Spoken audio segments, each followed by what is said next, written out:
नमस्कार. स्टुडंट पोर्टलला युडॅशमध्ये स्टुडंट पोर्टलमध्ये आपल्या प्रोग्रेशन हा टॅब ॲक्टिव्ह झालेला आहे. प्रोग्रेशन करण्यासाठी तुम्हाला 26-27 या अकॅडमिक इयरमध्ये क्लिक करायचं आहे.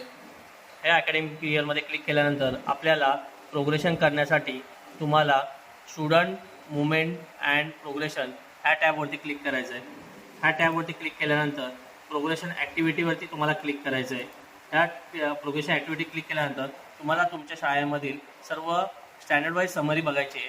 प्रोग्रेशन समरी सेक्शन वाईज ह्याच्यावरती क्लिक करून तुम्हाला तुमच्या शाळेमधील सर्व स्टँडर्ड वाईज डेटा दिसेल. ह्याच्यामध्ये तुम्ही व्ह्यू डेटा जर केला तर तुम्हाला तुमच्या शाळेतील सर्व विद्यार्थ्यांचा डेटा इकडे शो होईल.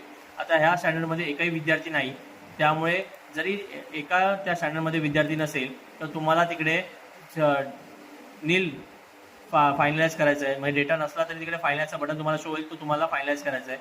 आणि जर तुम्हाला हे विद्यार्थी जिकडे दिसत आहेत तर विद्यार्थीमध्ये तुम्हाला प्रोग्रेशन स्टेटसमध्ये जाऊन त्यांची माहिती promoted by exam, not promoted, repeater, not promoted due to absent in exam, हे जे कॉलम आहेत. आता हे 9th आणि 10thचा डेटा असल्यामुळे त्याच्यामध्ये हे ऑप्शन दिसतात. 1st to 8ला वेगळे ऑप्शन तुम्हाला शो होतील.